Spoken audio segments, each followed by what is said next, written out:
But right now, kick it off and introduce our ECE Department Chair, Hesham El Gamal.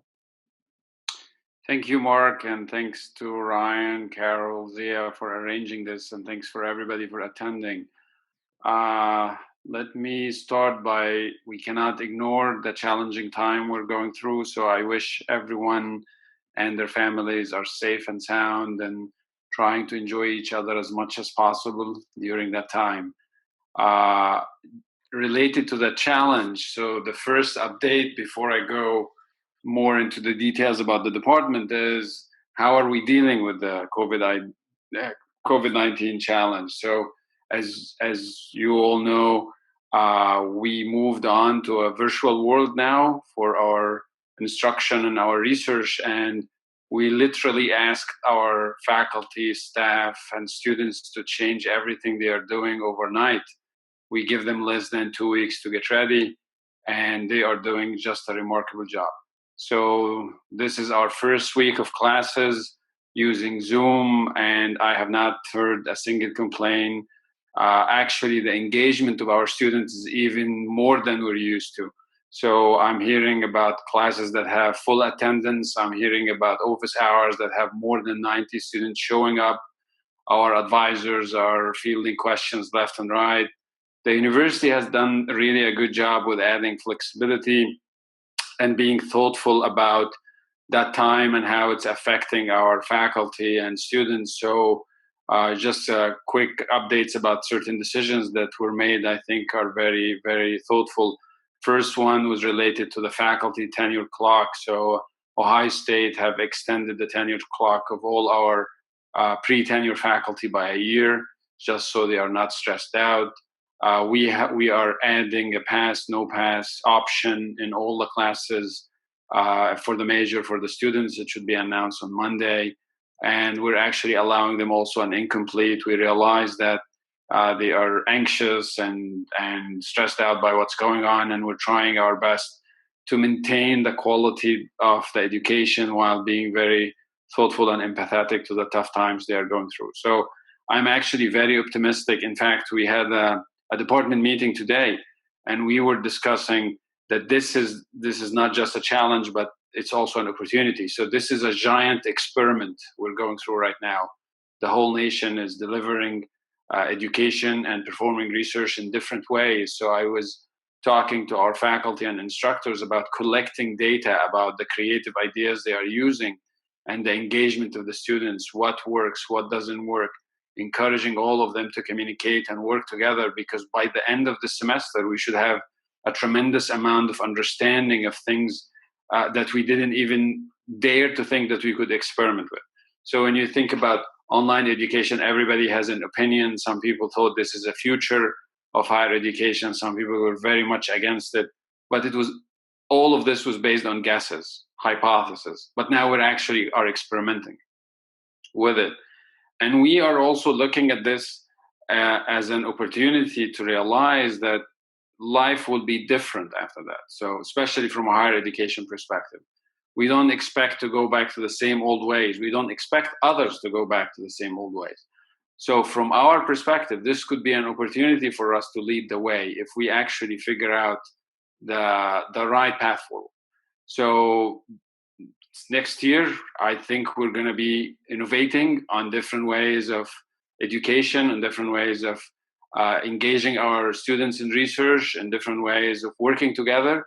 And summer will be a time for creativity that we hope will get us to the next level. So the first big update for us, something that we're all very proud of, is if you're following our one and only Ryan Horns on his media outlets, you know that this year our ranking, the US News ranking, have moved up from 30 to 22nd. This is a big jump. Actually, eight places is not easy, and it's a testament to the quality and the excellence and the hard work for everyone in the department. You, as alumni, have been always supporting, and you should be proud of your department. This is a remarkable achievement. When I started my service as a chair, I was sharing that again today in our department meeting. My feeling was we are underranked. I still think we're underranked. My feeling, we could be, with some hard work, with some PR, move into the top 15. I felt at that time the top 10 is quite difficult, just because of issues related to resources and perceptions of others about ranks and things like that.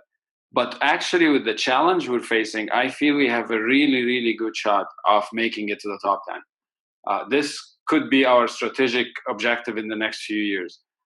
Our department has invested a lot over the years in our culture and our people. Those are our greatest assets. And that's a time where this culture is shining. So if we actually continue on the path we're on right now, if we empower our best minds to create, the next wave of higher education will be different.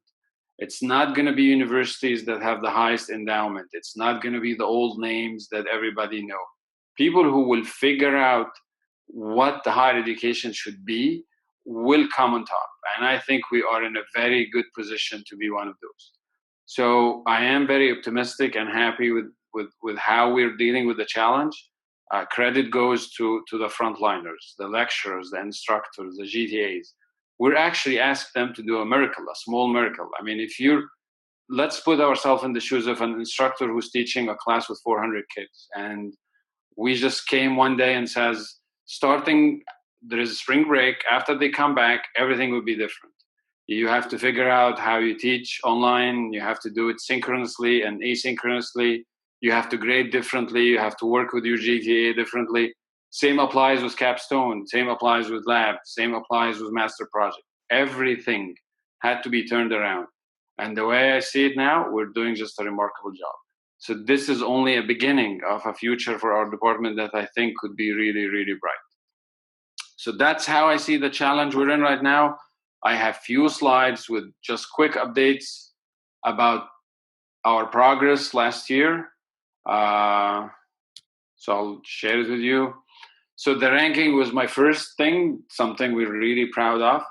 In the last, in fall 19, we went through an external academic review, a comprehensive review by the department. This is a process that's conducted under the supervision of our Office of Academic Affairs, basically the Provost Office. It's a once every 10-year process. So basically, OAA, with our recommendation, picks 3 world-class leaders, academic leaders from across the nation. We prepare what's called a self-assessment report, talking about our department, our opportunities, our challenges. We send it to them, they visit us, and after that, they submit a report to the provost about how they feel about the department. And the report that first of all, the 3 reviewers were the vice chancellor of UC Irvine, a vice provost from Georgia Tech, and an ECE department chair from Minnesota.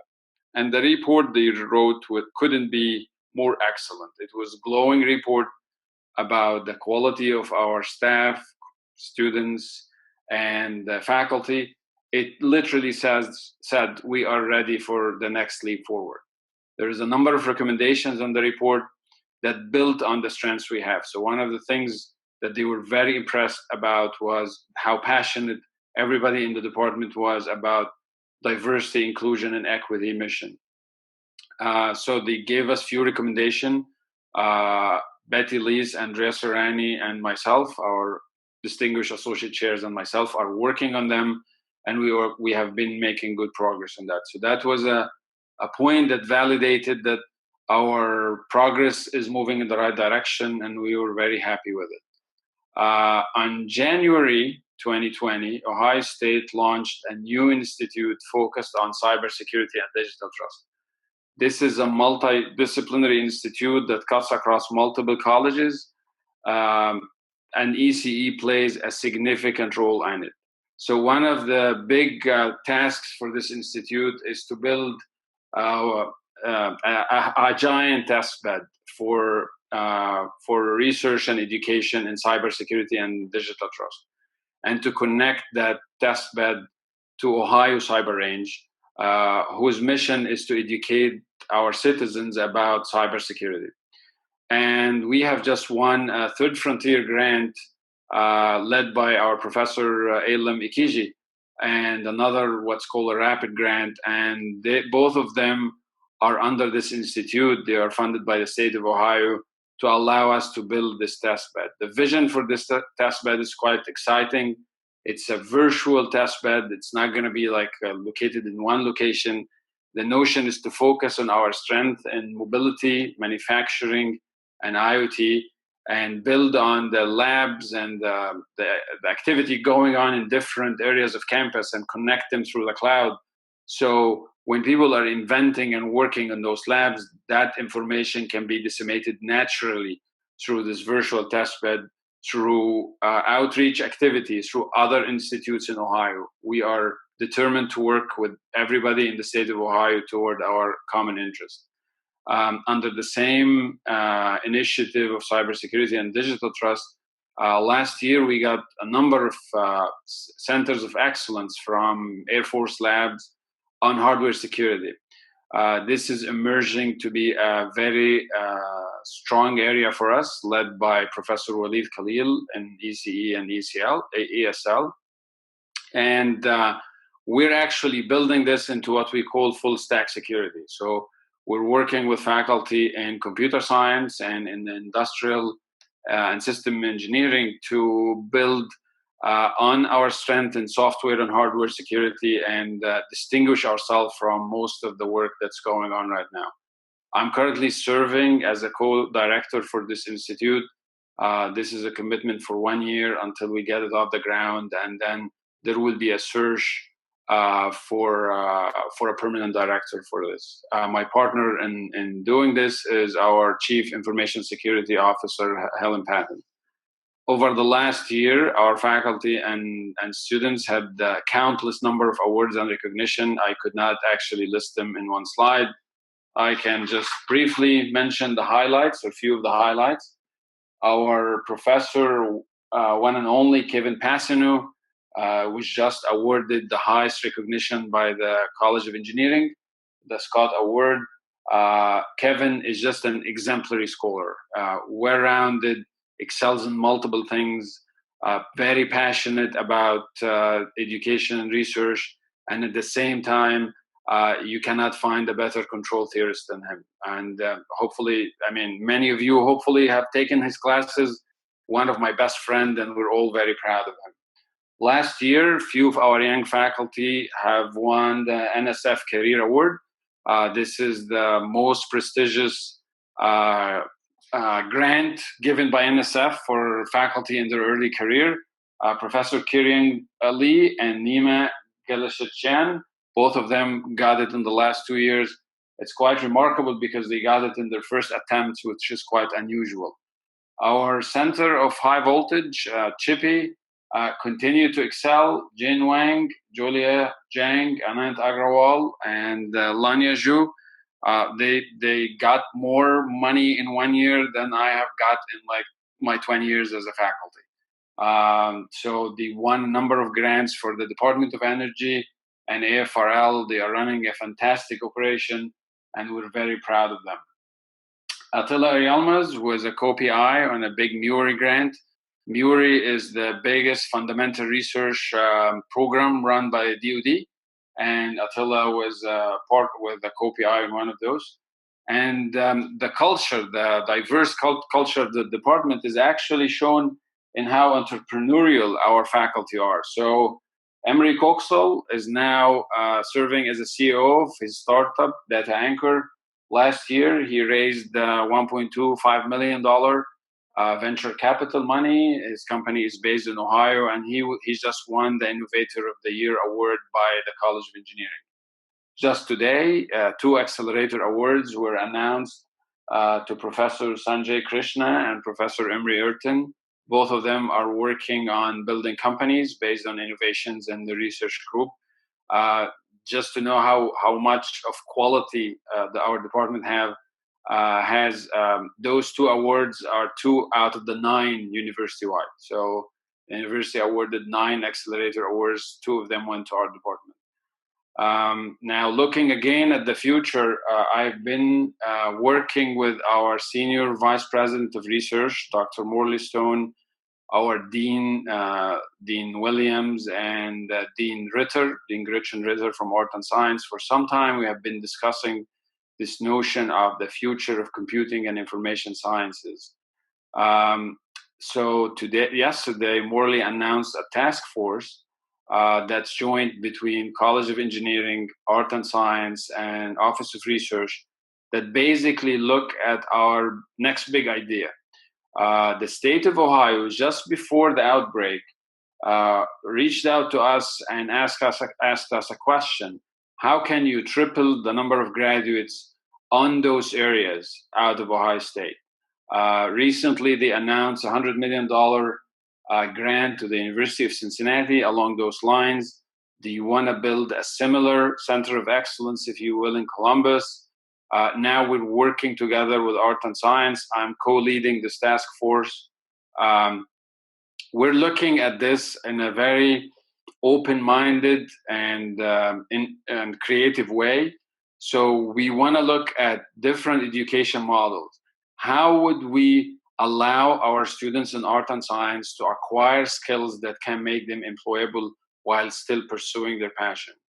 How do we allow our students in engineering to branch out and acquire the essential skills offered by art and science that make them the well-rounded engineers that can be successful in the industry? So we want to formulate a big vision for the future of our graduates and work together across colleges, across research.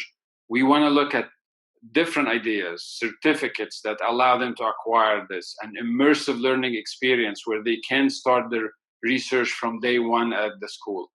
The sky is the limit. We're in the process of formulating our vision, and of course, we will go after funding. We're also want to be mindful of the fact that there may be more funding than those just 100 million, because with the stimulus that's going to come, with the need to teach and educate our kids in different ways, maybe the state will look at this with more aggressive eye for investment in the future. But ECE is going to be an important and critical element in this vision, because again, everybody recognized the quality and the contributions of our department. Last year, we have taken many steps to open up our undergrad education, to modernize it, to make it more fun, more to allow our kids to do things that they were not thinking about it before. So the first step we did was change our pre-major admission policy to holistic admission. This is a realization from us that GPAs or the GPA doesn't capture everything. Of course, the GPA is important, will remain important, but there are other things. So holistic admission will allow us to admit kids who we believe will be successful in our major. And it will allow us to pursue our mission of enhancing the diversity and inclusion of our classroom and our department. We're working hard on introducing an Internet of Things track. Professor Ayla Mikeji, Steve Bibick, Jack Foot, Greg Chapman are working together on a very foundational course that we believe can be a foundation for a different computer engineering. I see the future of this department not just limited to classical computer engineering from a hardware perspective. I don't see any problem with us teaching software. I mean, there is something called software engineering. It doesn't necessarily reside with computer science. It can be in our department. So this is just the first step toward being more aligned with the demand from the kids' interest, the industry interest, and what we believe is scholarly. We have been working really hard on recruiting students from diverse backgrounds and underrepresented groups. I hope that effort will start paying off this year. The number of applicants to our major is very healthy, and this work will take time to start providing us the reward that we are looking at. In terms of graduate education, we've been really focused on this notion of a community of scholars. We want all of us to feel that we're one community. So, example of things we do, every month now, I host a meeting with our graduate students where I also invite two of our faculty, and we opened the floor for the students to ask them questions about life, to connect with them, their experience. We talk about things like what does it, what does it, what does it, what does make a good thesis? What does make a good paper? Why do you got into academia? Some of our faculty were in industry before academia. So what's the difference between industry and academia? We want the kids, I always call them the kids, we want the students to feel connected with us in ways that's not simply taking a class and worrying about the grade or worrying about writing a paper. Mentorship is about developing the students, developing them in every aspect. So the meetings like this, we hold a social every Thursday. We're changing our policies to be aligned with this. So we are working on a new qualifier exam that aims to maintain the academic quality while reducing the stress and anxiety for the students. So, for example, the typical qualifier exam that I went through when I was a student, you go into the exam, you can be asked any questions. The idea that the questions themselves are unpredictable is a large source of anxiety. So some of the things we're thinking about is to make a question bank, or to make the areas that the students are going to be asked in known beforehand. So we feel fun is essential, and that you don't have to compromise quality to have fun at the same time. We are looking at ways for deeper and broader support of our grad students. So some of the ideas we will introduce soon is this notion of a teaching fellow, where our GTAs, we'll offer it to students who pass their comprehensive or candidacy exam. If they are interested in academic job after that, then they can teach a class. So they will get a teaching fellowship for 1 year, and they can teach a section of a class or a class under the mentorship of another faculty. That will give them the ability to really dig deep and practice teaching and develop their teaching skills in a safe and sheltered environment. It will help them from a CV perspective as well. The same with the research fellow. So we're introducing, hopefully soon, this notion of sponsoring one of our graduate students, one students per year, based on a competition run by the fellowship committee, where they can visit another institute for a semester. So you are a graduate student, your advisor has collaborative relationships with faculty in MIT, Stanford, any university, and you can go there and spend a semester there. Diversity in exposure is very important in undergrad and graduate education. So that will give you a different exposure. You will see a different culture. It's also aligned with our focus on recruiting our own undergrad students for our graduate program. So students at our undergraduate program who are interested in pursuing their graduate program, we want them to consider us. And if they are interested, we would like to welcome them in our program.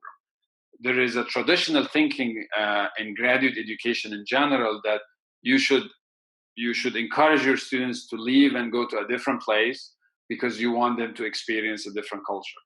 So our thinking is we still want that to happen, but we also would like to retain our best talent. So we feel a good approach that we're going to try is ask them to stay, provide them the best education environment that you can, and at the same time, allow them to get the exposure they need to see life from different perspectives. So that's one idea, but we can experiment with others. But the main focus is to give them the deeper and broader education that they need to excel as scholars after that. Over the last 18 months, we've been talking in our retreats, we've been talking between each other. We worked together on a proposal on formulating our vision. In January, we submitted an NSF proposal in a program that's called RED, which stands for Revolutionizing Engineering Education. And that program asks you to look at your department and think, how can you create a revolution to the future? So the vision that we came up with is written in this slide, which actually is a culmination of a lot of discussions between us. And the vision is centered around a very unique and pioneering concept, in my opinion, which is to embrace wellness, the notion of wellness, as a platform for enabling students, staff, and faculty to achieve creative excellence in a joyful, healthy, and inclusive environment. This vision is aligned with who we are, is aligned with the vision of Ohio State, because wellness is a big strategic goal of Ohio State. We actually, our Dean of Nursing is also our Chief Wellness Officer. Wellness is a notion that encompasses diversity, inclusion, and equity, which are things we're very passionate about. Creativity does not come from a place of stress, at least in my opinion. It comes from a place of joy. Creativity is different than productivity. So if we want people to create, we have to think very different than if we just want them to produce.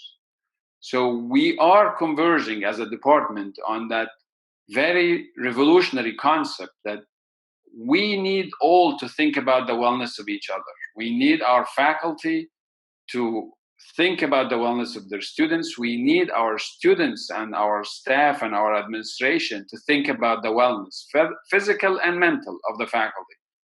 And embracing that will allow us actually to create and excel. There is no compromise between them. We don't have to really be under stress to produce or to create. Actually, I think there is a negative correlation between them. So this vision actually was formulated in collaboration with the College of Nursing, with the Engineering Education Department. We were planning before the COVID-19 challenge to hold a retreat on May 1st, where we discussed this vision and adopted as a department and start building a strategy around it. If we can go back to work, we will hold a retreat. If not, we're considering about doing it virtual, because this challenge is not slowing us anyway. So under this vision, we are working on a holistic restructuring of departments. We're rethinking traditional way. That goes from policies, practice, culture, small and big decisions. So the promotion and tenure document that we have, the strategy, the way we allocate resources, the way we assign teaching. We're looking at all of those from the perspective of this vision. We're looking at this vision as a way to empower us to really pursue our passion in diversity and inclusion and equity. I don't see any obstacle between us and achieving parity, for example, in terms of the number of male and female students that we get every year. We're far from there. And there is a long way ahead of us. But with the right vision, with the right strategy, we can definitely go there quickly.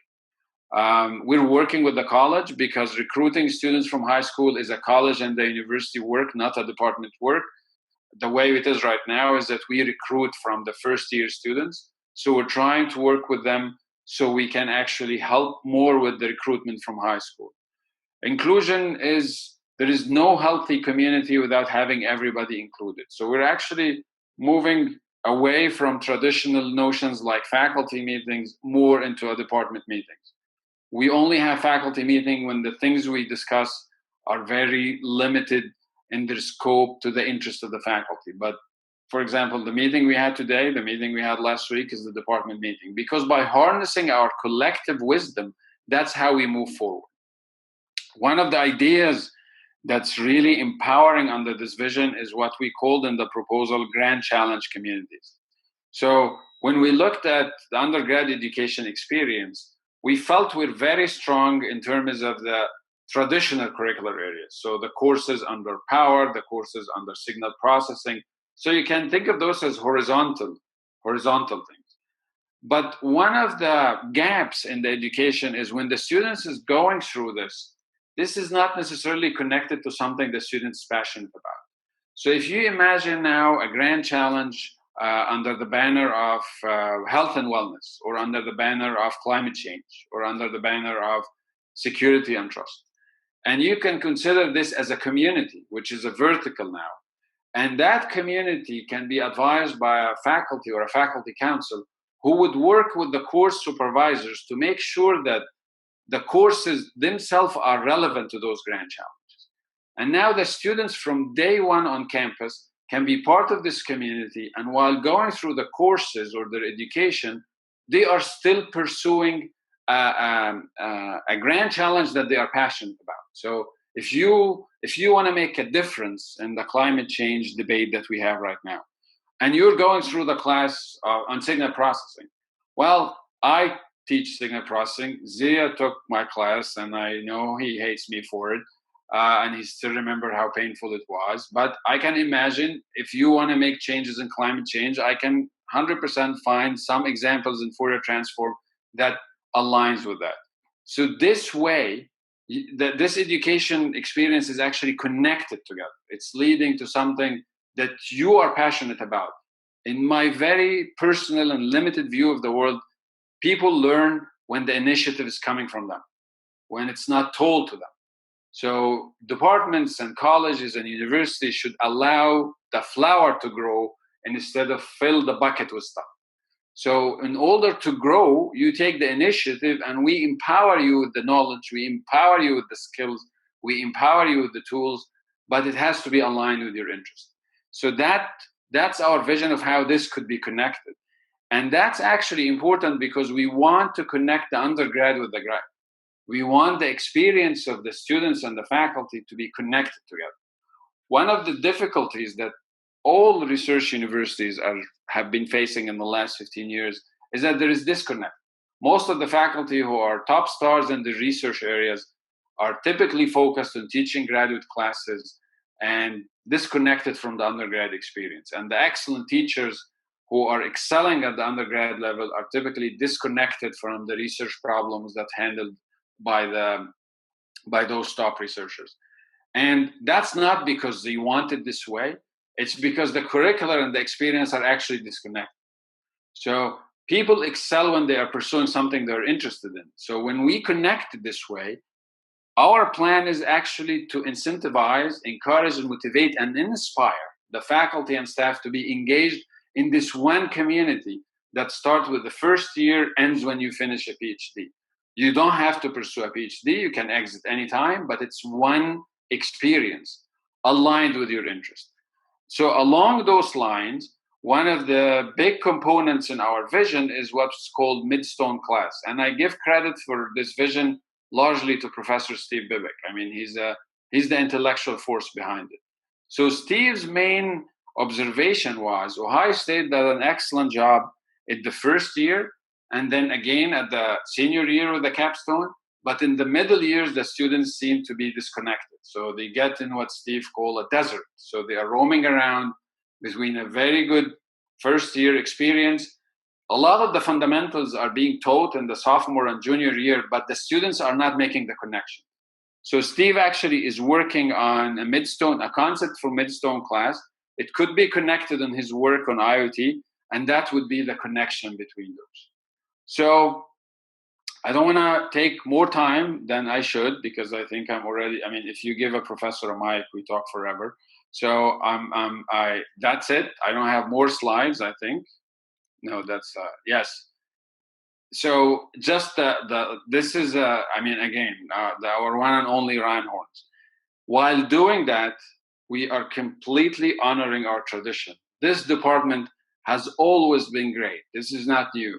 So we're just taking a leap forward, building on the traditions we had. So I'm not artistic, so I'm not sure what Ryan was trying to achieve with this, but I think it's the kids now and the kids before. It's just a different color to the same picture. Thank you.